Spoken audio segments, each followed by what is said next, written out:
우리 지역의 시사 이슈를 쉽게 풀어 이야기하는 시간, 시사토크 아나운서 서주영입니다.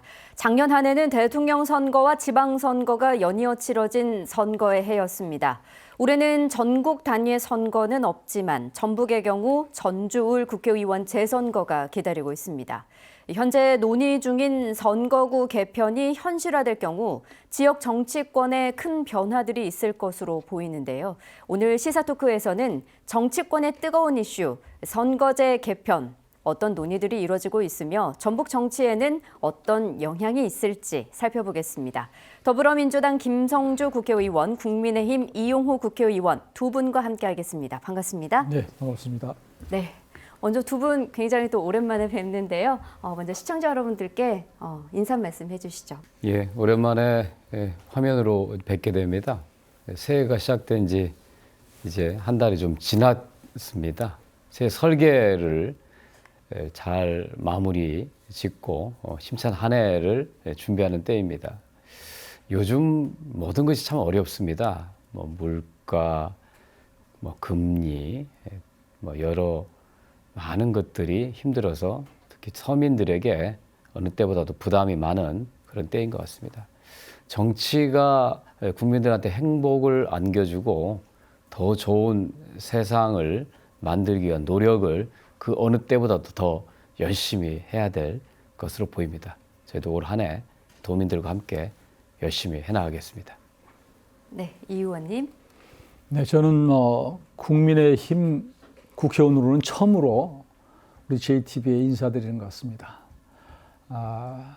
사실 이제 절기로 보면 엊그저께 이제 입춘이 지나서 절기로는 한 해를 사실은 입춘으로 시작한다 그런 얘기가 있습니다.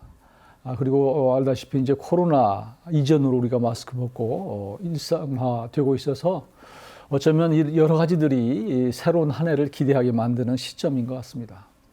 그렇지만 정치는 우리가 국민의 희망을 주기보다는 많은 부담이 되고 또 국민을 어렵게 만들고 있는 것이 사실입니다. 그런 차원에서 오늘 논의할 정치개혁 또 선거구제 개혁 이런 것들이 좀 제대로 이루어져서 정말 생산적인 정치가 되기를 이렇게 다짐을 해봅니다. 네, 오늘 두 분과 또 이야기를 나누면서 정치에 있어서 저희가 또 희망을 걸어볼 수 있는 그런 이야기들이 좀 많이 나왔으면 좋겠습니다. 새해부터 참 이슈였죠. 정치권의 가장 큰 이슈라 하면 바로 선거제 개편일 텐데요. 총선의 판도가 달라질 수 있습니다. 이걸로 인해서 먼저 이 의원님께서 좀 핵심만 좀 짚어주신다면요. 우선 이 선거구제 개편 얘기가 나오게 된 것은 현재 우리가 지금 치르고 있는 소선거구제가 너무 폐해가 많다라는 것입니다. 기본적으로 소선거구제는 선거구에서 한 명을 뽑기 때문에 당선된 사람 이외의 표는 전부 사표라고 얘기를 하거든요. 사표가 너무 많다. 그러다 보니까 모든 정당들이 국민들로부터 얻은 득표율에 비례해서 의석을 가져가야 되는데 너무 괴리가 커요. 이게 그렇기 때문에 좀 뭔가 보정돼야 된다고 하는 그런 여론이 있고 또 소선거구제가 이루어지면서 지역 감정을 기반으로 한 양당 독점적 어떤 정치가 지금 고착되다 보니까 너무 지역 감정이 계속 되고 있고 또 이런 것들이 양극단의 정치로 지금 계속 이제 이어지고 있는 이런 상태여서 이런 팬덤을 좀 떠날 수 있는 그래서 좀 중대선거구제로 바꿔서 뭔가 우리 국민들의 다양한 의견들을 좀 녹일 수 있는 그리고 또 다당제가 좀 실현될 수 있는 구조를 만들자 이런 것들이고요. 그래서 그런 차원에서는 지금 또 한 가지는 또 지난 선거에서 연동형 비례대표제를 처음으로 도입을 했는데 그것이 잘 알다시피 그 소위 위성정당을 만들어 가지고 많은 폐해를 줘서 지금 갖고 있는 승자 독식의 이 소선거구제는 좀 바꾸자 그런 여론 때문에 지금 논의가 되고 있는 것 같습니다. 네, 위성정당의 출현에 있어서도 그렇고 이제 거대 양당 독식 체제 이제 폐해가 아무래도 이제 가장 큰 원인으로 지목되지 않나 싶은데 사실 윤석열 대통령도 신년 인터뷰에서 이 중대 선거구제를 검토할 필요성이 있다 해서 그 무게감이 실렸거든요. 대통령이 특별히 이제 언급한 이유가 있을까요? 제가 윤석열 대통령을 처음으로 뵀을 때 벌써 1년 반 전 얘기인데요.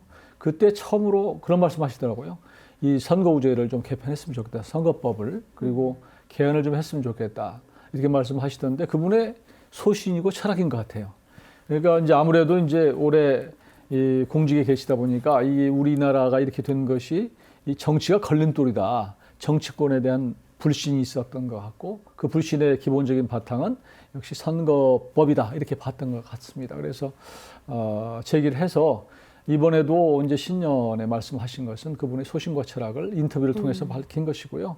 지금 알다시피 우리 사회가 복잡다단하고 다양한 어떤 집단으로 구성되어 있는데 그걸 다 대변할 수가 없는 이 양당제로는 그런 차원에서 이 국민의 의견을 정책에 녹일 수 있는 다당제가 되는 게 좋겠다. 그런 여러 가지들이 복합돼서 아마 대통령께서 언급하신 것으로 알고 있습니다. 네, 김진표 국회의장도 선거제 개편에 있어서 이제 대통령의 목소리에 이제 힘을 실어줬는데요. 개편 가능성이 높다는 관측이 나오는데 단도직입적으로 될 것 같습니까? 진짜 이번에는 선거제 개편. 예, 아직 아무도 모른다고 하는 게 정확한 표현일 것 같습니다.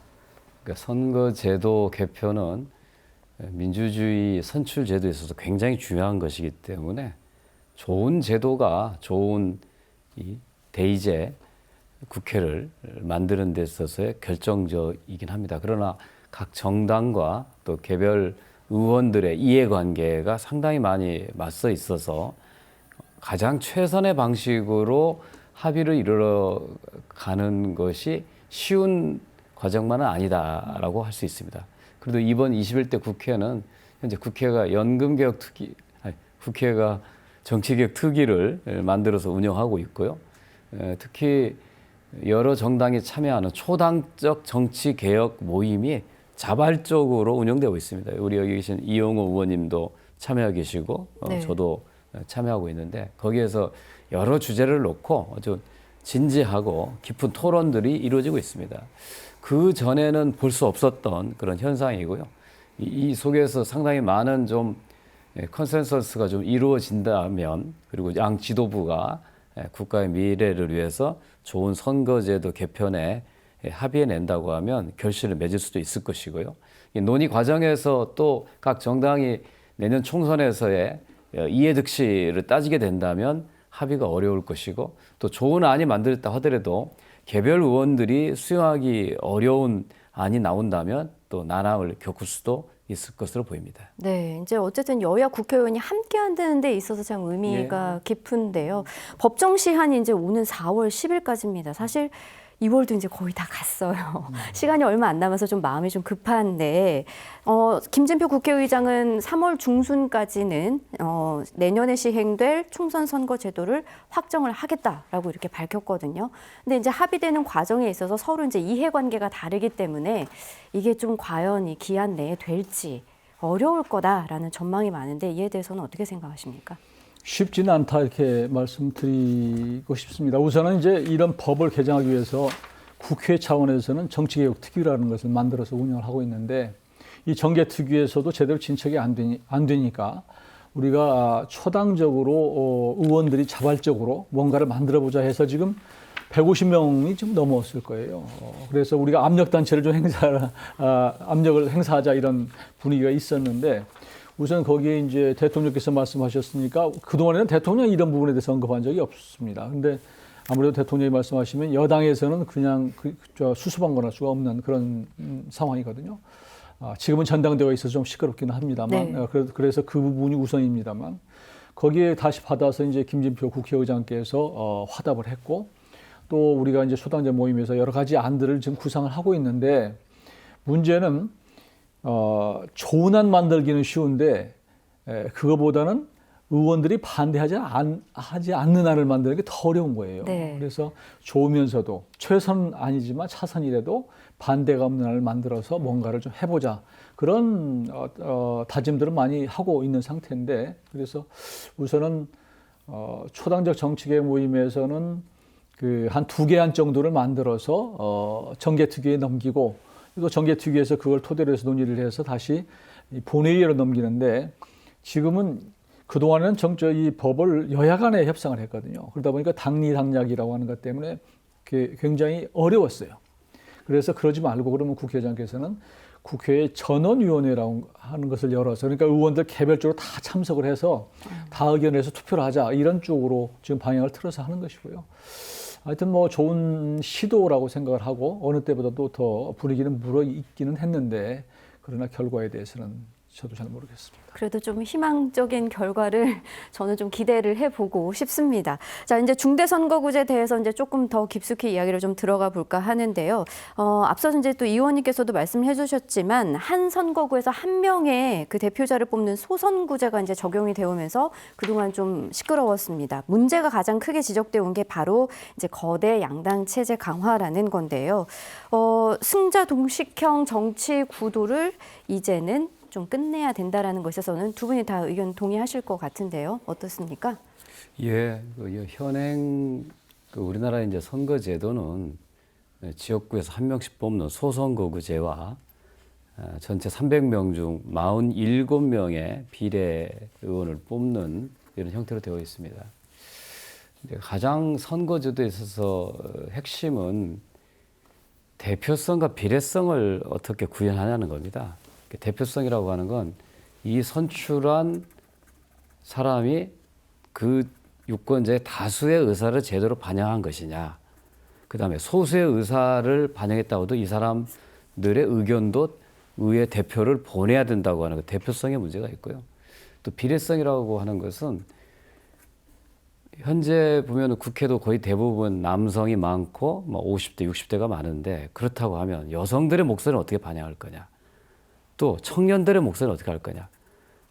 또 상대적으로 어려운 위치에 있는 이런 취약계층들의 의견을 어떻게 반영할 것이라고 하는 이런 다양성이 구현이 돼야 되거든요. 이제 그런 비례성과 대표성을 구현하는 것이 좋은 선거 제도인데요. 우리는 소선거구를 채택하다 보니 1등만 살아남는 승작 독식 구조가 되고 뭐 저는 지난 선거에서 65%의 득표를 했지만 나머지 35%는 자기 대표를 보낼 수 없는 거고 네. 후보가 여러 나온 지역 같은 경우는 30%대의 당선자가 있는 거거든요. 그럼 나머지 70%의 유권자의 뜻은 반영할 길이 없는 거죠. 그래서 이제 선거제도 개편이 필요하다고 하는 것에 대한 공감이 이루어졌는데 문제는 어떤 방향으로 어떻게 하느냐가 핵심입니다. 네.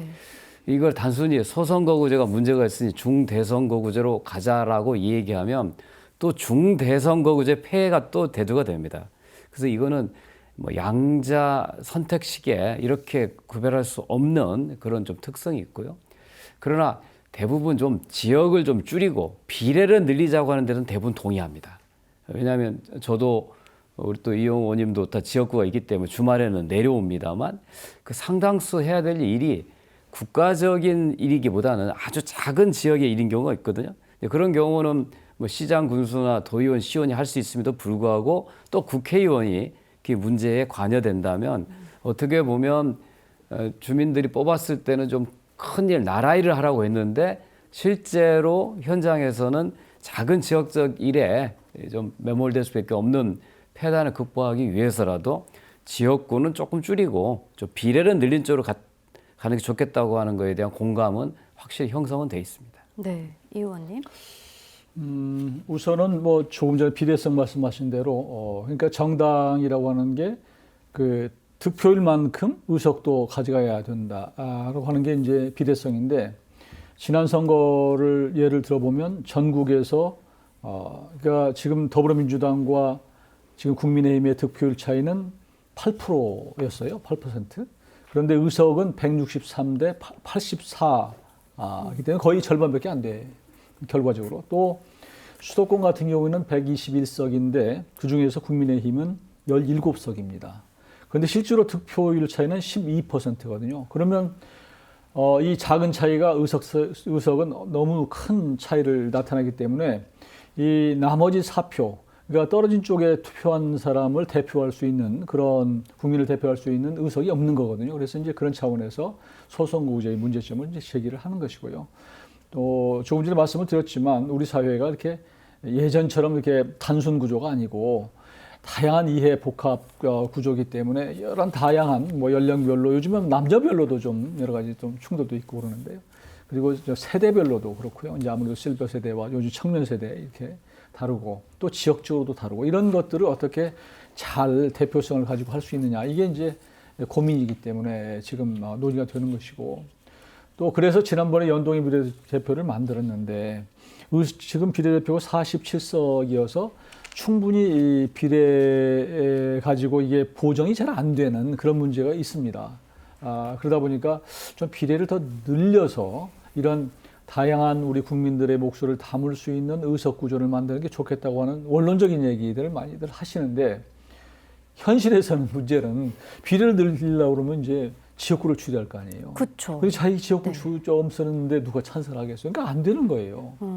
그래서 저는 몇 번 발언을 하기도 했습니다만 조금 욕을 먹을 각오로 하고 차라리 비례를 늘리기 위해서는 지역구는 유지를 하고 그러려면은 좀 그 의원 정수를 좀 늘리자. 30석이든 50석이든 그런 얘기를 저는 합니다. 그래서 가장 현실적인 것은 국민들이 양해를 한다면 그리고 국회의원들이 있는 기득권 소위 여러 가지 예산적인 측면이나 세비나 이런 것들을 좀 낮춰준다면 그걸 저는 대한민국이 그 국민들 우리 인구에 비해서 인구성에 비해서 우리가 의원 수가 적습니다. 왜냐하면 우리는 상원이었기 때문에 해외에 가면 대부분 상한 의원 제도인데 그러다 보니까 좀 적기 때문에 조금 그런 것들이 국민적 컨센서스가 좀 이루어진다면 저는 의석을 좀 늘리고 비례를 좀 확보해서 가는 게 제일 이상적인 방안이 아닌가 이렇게 생각이 드는데 그게 실현성에 있어서는 어쩔지 모르겠습니다. 네, 정체 다양성 확보를 위해서는 이제 비례대표를 늘려야 한다는 의견들이 대부분이기는 합니다만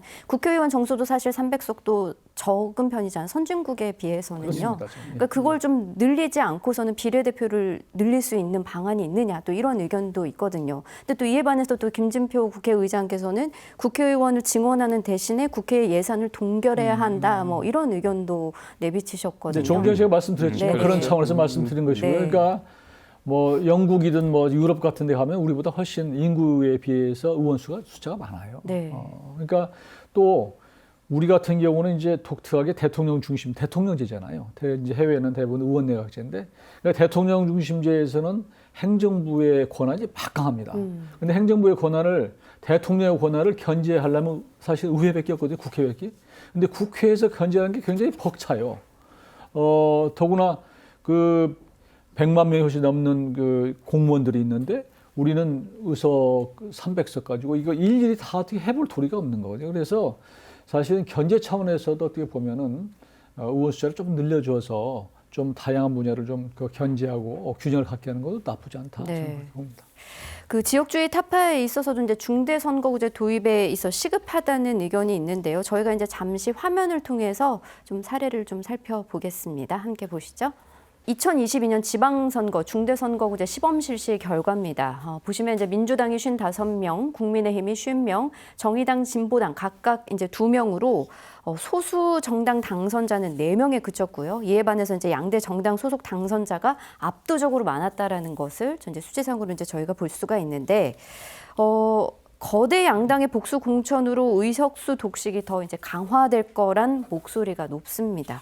물론 이제 일부 선거구에 한해서 이제 중대 선거구제를 적용한 결과이긴 합니다만 어떻게 생각하시는지 먼저 말씀을 해주시죠. 예, 오래 전부터 그 완전 비례 방식의 선출 제도가 필요하다 생각하는 사람입니다. 네.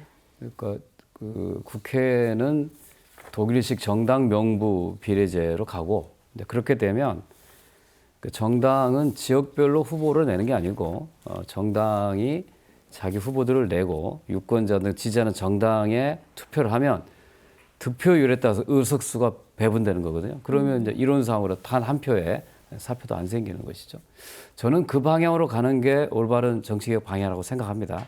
근데 현재 지역구 중심의 소선거구제를 그렇게 바꾸는 건 현실적으로 어렵겠죠.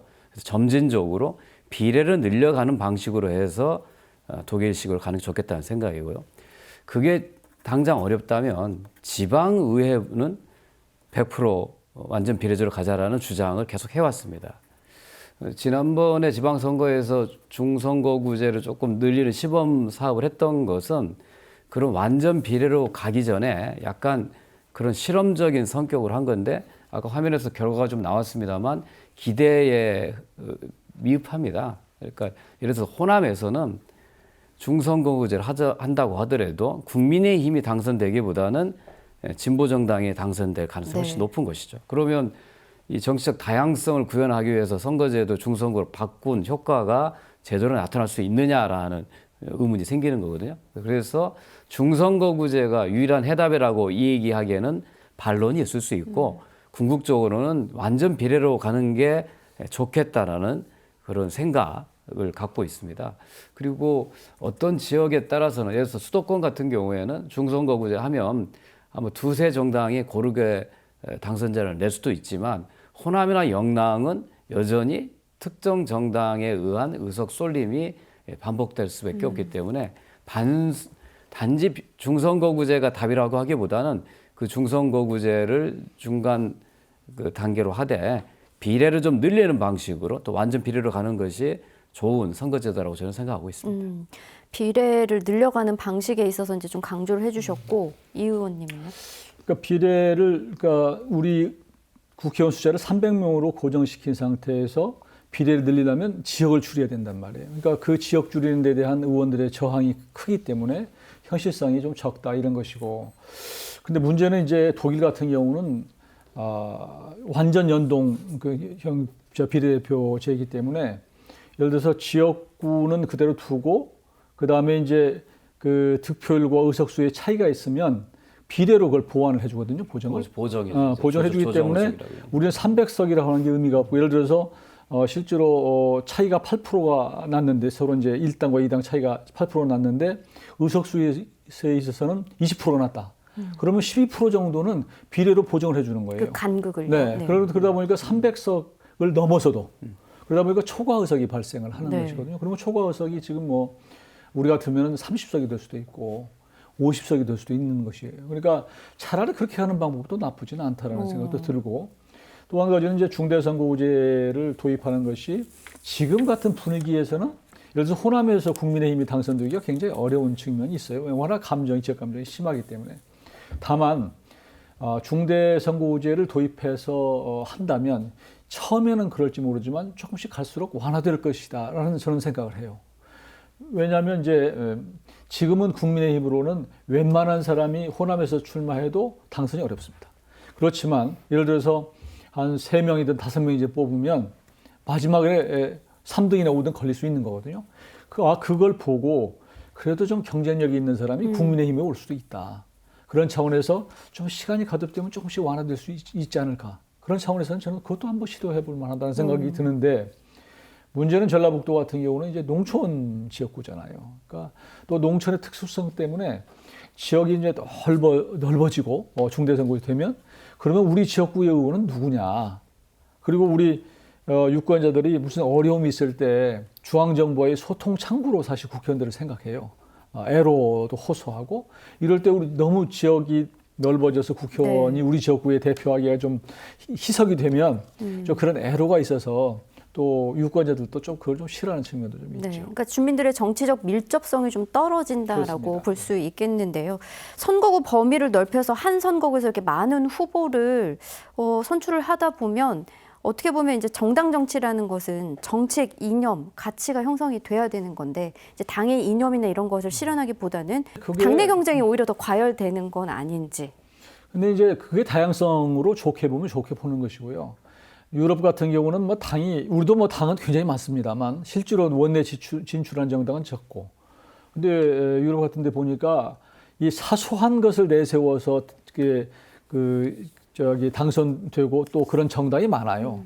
예전에 이탈리아에 오성 무슨 당이 있는데 거기는 공약이 그거예요. 우리는 쓰레기를 이렇게 치워주겠다. 이게 저게예요.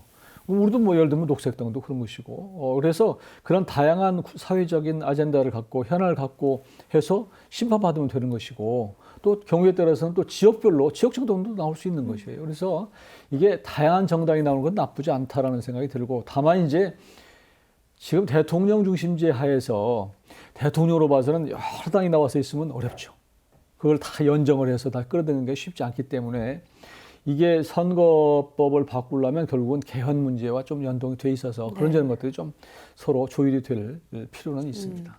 그 좀 인지도가 낮은 초선 의원들, 신입 정치인들의 또 진입 장벽은 그러면 어떻게 되는 겁니까? 예, 그러니까 충선교구제의 약간 문제점으로 시작되는 게 그런 거거든요. 그러니까 현역 의원들은 인지도가 높기 때문에 정당 내의 공천 과정에서 당원 투표를 하더라도 당선될 가능성이 많겠죠. 그리고 실제 투표를 하더라도 주민들한테 알려져 있기 때문에 순위 안에 들겠지만 네. 신인의 경우에는 상대적으로 불리한 입장에 있어서 충선거구가 소선거구제의 폐해를 보완하는 아닐 수도 있겠지만 오히려 정치 기득권을 가진 사람들의 다선 의원을 만들어버리고 신인들의 진입 장벽을 높일 수 있을 거라는 우려도 현실적으로 있습니다. 그래서 결론적으로 말씀드리면 소선거구가 좋으냐 중선거구가 좋으냐라고 하는 이분법적인 접근은 안 하는 게 좋겠고요. 다만 현재 우리나라의 정치의 고질적 문제가 뭐냐, 그걸 해결하기 위해서 어떤 선거제도가 가장 좋은 것인가에 대한 진지한 토론과 결론이 있으면 좋겠다는 겁니다. 저는 한국 정치의 가장 큰 문제점은 문제 해결형 정치가 아니라는 겁니다. 국민들이 살면서 느끼는 아주 심각한 문제에 대해서는 국회는 접근하고 토론하지 않습니다. 예를 들어서 저출생 문제가 심각하다. 각종 위원회가 있지만 그런 토론은 관심도 끌지 않습니다. 오히려 여야가 나서서 싸우는 데는 전부 다 열심히 하는 거죠. 그러다 보면 국민들이 보기에는 일하는 국회가 아니라 싸우는 국회, 정쟁의 국회가 되는 거거든요. 그런 게 왜 생겼느냐. 물론 양당 지도부의 그러한 선거를 의식한 과도한 경쟁도 있긴 하지만 기본으로 선출 제도 자체가 특정 정당들에 의해서 독식되다 보니 정치적 다양성이 국회 내에서 구현이 안 되는 거죠. 그래서 선거제도를 바꿔서 영남에서는 민주당이, 호남에서는 또 뭐 여러 정당들이 이렇게 다양하게 구성을 하게 되면 그 속에서 훨씬 더 좀 논의와 토론이 활성화되지 않겠느냐.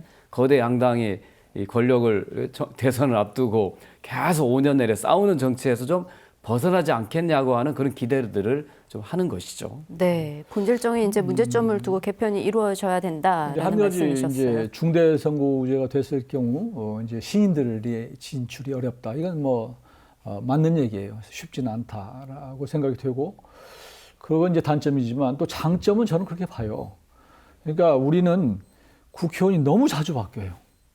그러니까 초선 의원들 보면 절반이 바뀝니다. 재선으로 올라갈 때. 그래서 50% 때로는 한 60% 정도가 재선율이 이제 바뀌는 정도인데, 미국이나 이제 좀 안정된 선진국 같은 경우는, 미국 같은 경우 특히 뭐 90% 가까이가 재선이 됩니다. 그러니까 정치의 안정성 측면에서는 사실은 뭐 중대선거구제가 나쁘지 않다 이렇게 또 볼 수도 있다, 저는 말씀을 드리고요. 지금 의원들이 하는 그 의정 활동의 아마 4분의 3 정도가 지역 활동일 거예요. 지역 활동이 뭐냐? 행사 가서 인사하는 거, 인사말하는 거, 악수하는 건데요. 그런데 거기 가보면 시의원, 군의원, 도의원, 시장, 군수 다 있어요. 네. 같이 다녀요. 그러니까 누가 국회의원인지 누가 시의원인지 모른단 말이에요. 이게 문제가 있다. 그래서 좀 지역구로부터 조금은 좀 홀가분하게 만들어서 좀 중앙정치, 국가적 아젠다를 갖고 좀 논의할 수 있는 여건을 만들어주자. 이런 또 장점은 있다. 저는 그렇게 봅니다. 좀 성숙한 정치가 좀 이루어지지 않을까. 그렇죠. 저희 이제 본질적인 문제점을 두고 개편이 이루어져야 된다. 이제 또 장점도 이제 말씀을 해주셨고, 앞서서 이제 김 의원님께서도 말씀을 해주셨지만 분명 이제 대도시와 이제 또 비수도권 지역에 있어서는 그런 상황들이 충분히 고려가 되면서 개편이 돼야 되는데, 워낙에 이제 또 간극도 좀 크고요. 또 지역별로의 각 상황이 다르다 보니까 이게 어떻게 해야 되는 거죠? 혼합형 선거제도 이야기도 나오고요. 그렇죠? 네, 그래서 이제 지금 다양한 얘기가 지금 뭐 300명이 300가지 생각을 하고 있으니까요. 그래서 우선은 이제 중대선거구제라고 하는 화두가 던져졌기 때문에, 그러면 중대선거구제를 하되 농촌은 그냥 두자, 다 소선거구제로. 그래서 도농복합형 이제 중대선거구제를 하자, 이런 얘기도 있고, 이게 또 그러면 다 중대선거구제 다 되겠냐? 그냥 서울만 시범적으로 한번 해보자, 또 이런 얘기도 있고요. 그래서 뭐 여러 가지 얘기들이 지금 나오고 있는 그런 상태예요. 그러니까 어떤 것들이 지금 최종적으로 모아져서 갈지는 잘 모르겠어요. 네, 김 의원님. 어쨌든 간에 이제 완벽한 제도라는 건 없습니다. 그러나 바람직한 제도에 대한 방향을 놓고 가야 되는 거죠. 근데 단번에 갈 수는 없겠죠. 점진적으로 그 방향으로 가는 것이 선거제도 개편의 역사라고 생각을 합니다. 모든 제도는 어떤 제도는 이런 장점이 있고 또 이런 약점이 있는 거여서 너무 양자택일식 논쟁에 빠져들면 어려울 거고 또 모든 좋은 걸 다 해보겠다고 하면 그럼 너무 많아서 선택할 수가 없는 그런 폐단이 있을 것입니다. 결국은 아까 말씀드렸다시피 우리 정치가 왜 국민들로부터 불신받고 있느냐. 굉장히 중요한 영역임에도 불구하고 정작 중요한 문제에 대해서는 논의하지 않고 해결책을 제시하지 않고 오로지 자신들의 권력과 선거의 승리를 위해서만 싸우는 모습만 보여주기 때문이거든요. 그런다고 해서 국회의원들이 맨날 그러고 있냐? 그렇지는 않거든요. 몇 명은 그렇게 하고 있고 그 중에 일부는 그렇게 하지 거의 대부분은 성실하게 자기 임무들을 다 하고 있거든요. 근데 그런 정치가 국민들한테 제대로 잘 전달되고 그걸 통해서 국민들이 신뢰하는 정치가 되려고 하면 지금과 같은 선출 방식의 변화가 필요하지 않느냐는 겁니다. 특히 아까 말씀드린 저희는 이제 우리 지역구 중심 소선거구제인데 거의 상당 부분의 정력을 지역 문제에 쏟을 수밖에 없습니다. 근데 사실은 지역은 그런 일을 하려고 시장과 도지사, 시의원, 도의원을 뽑아놓은 거거든요. 그 사람들이 할 역할을 국회의원이 어떻게 보면 대신하고 있을지도 모르는 거죠. 국회의원은 지역의 문제보다는 국가적인 아젠다, 아까 말씀드린 뭐 저출산 문제라든가 노후연금제도를 어떻게 할 건가 이런 문제에 집중해야 되는데 현재와 같은 국회 정치 구조 속에서는 그런 얘기들은 관심을 끌기가 어려운 좀 상황이어서 이런 선거제도 개편을 통해 정치적 다양성을 구현하고 정말 국민들이 원하는 대한민국의 문제를 해결하는 그 정치를 해나가달라는 차원에서 선거제도 개편이 논의되고 있다. 이렇게 네. 이해해 주시면 좋겠습니다. 네, 국민, 그러니까 즉 주민 밀착형 정치가 이제 반드시 시행이 돼야 되는데 이제 민의가 잘 드러날 수 있는 그런 정치를 아마 다 모든 분들이 바라지 않을까 싶습니다. 뭐 이제 개편이 이루어진다고 해서 사실 뭔가 이렇게 확 한꺼번에 바뀔 거라고 기대를 하시는 분들도 적지 않을 것 같아요. 하지만 이제 말씀해주신 것처럼 처음부터 확 바뀔 수는 없고 이제 점진적으로 방향성을 좀 가지고 함께 또 이뤄 나가간다면 분명 이제 또 희망적인 것도 기대해 볼 수 있지 않을까. 이제 저희가 좀 가장 또 이제 궁금한 거는 지역 변화도 관심사입니다. 이제 선거구 획정에 따른 거겠죠. 현행 이제 열석이 그대로 유지가 될지가 그게 참 가장 궁금하거든요. 사실 이제 세개 선거구가 인구 하한선이 무너진 걸로 나타나면서 이제 합구 대상이 됐습니다. 저희 네. 제가 지금 있는 남원 맞습니다. 순창 임실도 네. 깨졌어요. 그래서 사실은 또 걱정이 많은데 제 지역의 인구가 하한을 이제 벗어나서 그것도 걱정이지만 이렇게 하면 또 넓어지면 아까 조금 전에 말씀드렸듯이 이제 우리 유권자들이 주민들이 우리 국회의원 만나보기가 점점 힘들어질 것 같은데 이런 우려도 하고 있어요. 또 전국적으로 보면 우리 만일 전라북도가 지금 10석인데 만일 하한이 깨져서 9석이 되거나 8석이 되는 일이 생기면 정치적으로 우리 전라북도가 아무래도 소외될 수밖에 없는, 더 약화될 수밖에 없는 그런 처지에 있기 때문에 지금 뭐 우리 김성조 의원님도 계시지만 여야가 전라북도 차원에서는 사실은 협력을 해서 어떻게 좀 10석을 다시 지켜내느냐 이것도 큰 것 같아요. 그런 걱정이 있는데 그래도 이것은 아마 우리가 그렇다면 영남도 좀 그런 측면이 있을 거예요. 아마 좀 많이 좀 줄어든 데가 있어서 그건 좀 형평성을 맞추고 또 대도시와 농촌의 이런 것들을 좀 감안을 해서 줄이더라도 최소한도 줄여야 되는 것이고 저희가 할 수 있다면 최선을 다해서 사실은 10석을 유지하는 게 중요하다는 생각이 듭니다. 그러나 지금은 이대로 이제 선거법이 이대로 갔을 경우의 문제고 기본적으로 큰 틀에서 변화가 있다면 이건 이제 지켜지기는 어려운 것이죠. 그래서 저는 조금 전에도 이 선거법이 어떻게 될 것이냐는 부분을 우리가 논의를 해왔는데 상당수 의원들은 또 그런 얘기를 합니다. 그러니까 이번에는 바꾸기가 어렵다. 그러니 우리가 좋은 안을 만들어 놓고 2번 말고 그 다음에 적용을 하자. 이게 그런 얘기를 해요. 그리고 이번에는 선거구 획정 정도를 해서 넘어가면 어떠냐 이런 얘기도 있기 때문에 그렇지만 그런 경우를 대비를 해서 우리는 우리 지역구의 인구 하한선이 무너진 지역을 좀 잘 해서 전체적으로는 좀 우리 전라북도가 정치적으로 위상이 약화되지 않도록 하는데 조금은 노력을 할 필요가 있다고 생각합니다. 네, 이제 선거구 이제 조정이 되다 보면 계속 이제 점진적으로 또 커 나가지 않을까 또 이런 우려도 나오거든요, 김 의원님. 예.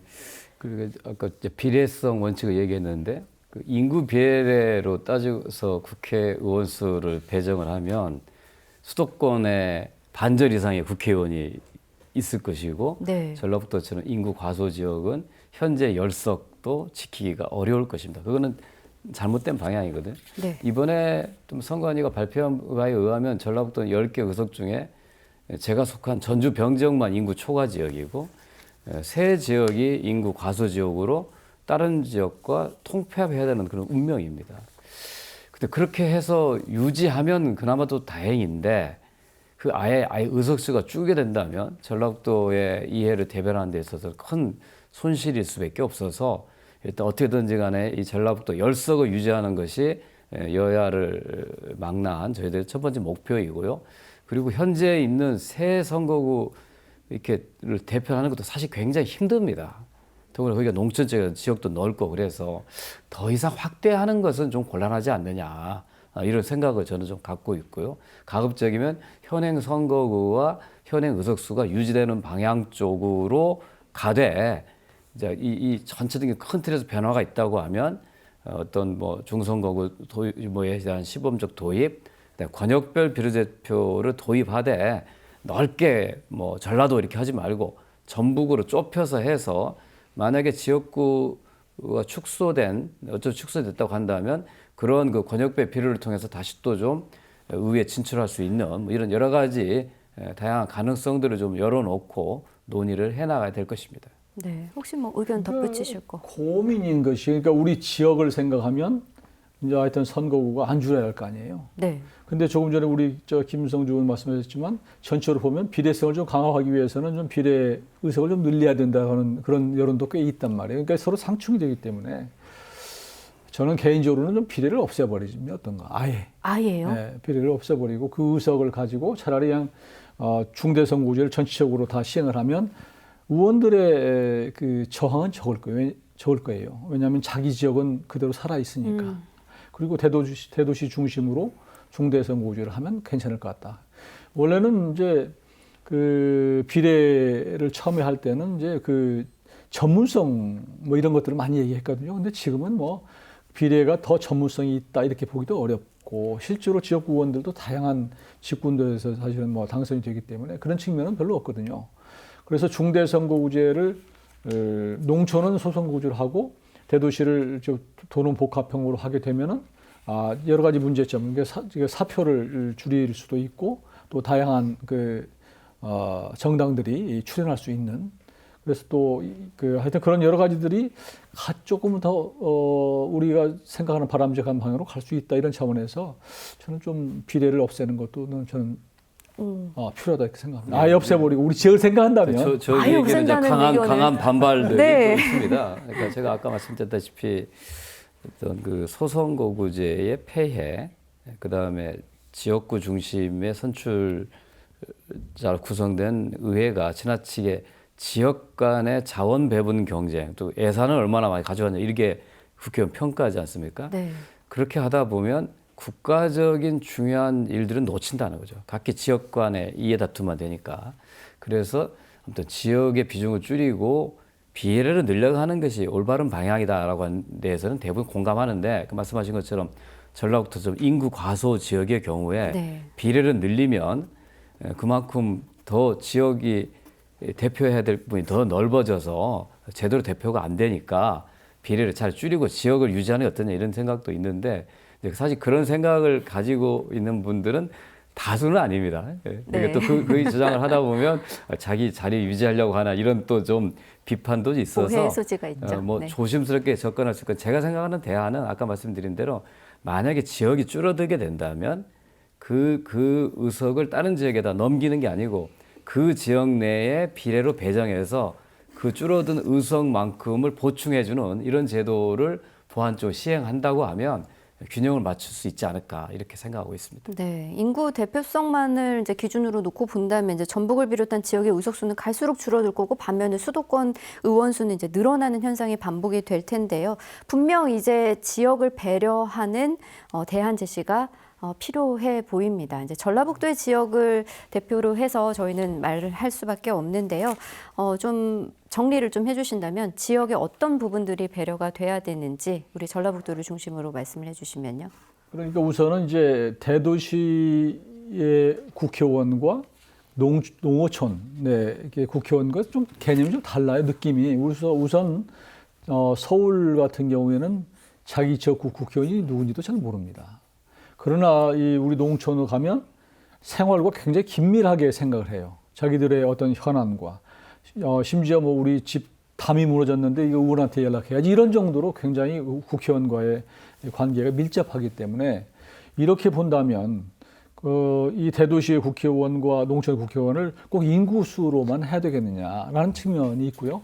또 한 가지는 또 수도권은 아무래도 이제 인구가 밀집지역이기 때문에 그 지역구가 굉장히 좁거든요. 네. 근데 농촌은 굉장히 넓어서 이 면적도 좀 고려해야 되는 것이 아니냐 여러 가지 얘기들이 있어서 그런 것들을 사실은 뭐 여야간에 잘 정말 최선의 합의를 만들어낼 수 있으면 좋겠다 그런 뜻이고요. 조금 전에도 뭐 우리 지역만을 생각한다면 이제 비례를 없애서라도 우리 지역을 지키는 것이 필요하지 않느냐 이런 말씀을 드리는 것이고 그런 차원에서 말씀드린 것이지 뭐 꼭 우리 꼭 비례를 뭐 없애자 이런 말씀을 드리는 것은 아닙니다. 네. 예, 사실 이제 이 주제가 굉장히 어려운 주제입니다. 그러니까 뭐가 최선인지 판단하기가 어렵고 또 다양한 이해관계가 또 얽혀 있어서 더 어려운 문제가 있습니다.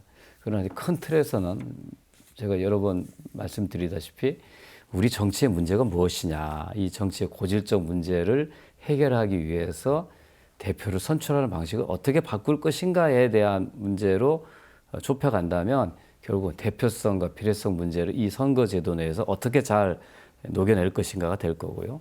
또 한편으로는 전북처럼 인구가 갈수록 줄어드는 지역에 있어서 그나마 전북의 목소리를 이해를 대변할 수 있는 국회의원 숫자마저도 인구 기준에 따라서 줄인다고 하면 더 전북의 이해는 왜소해질 수밖에 없기 때문에 그런 것들을 유지하는 차원에서 선거제도 개편이 논의돼야 된다라고 하는 확고한 입장이라고 하는 것을 말씀드립니다. 네. 마지막으로 한 가지만 좀 말씀드려도 되나요?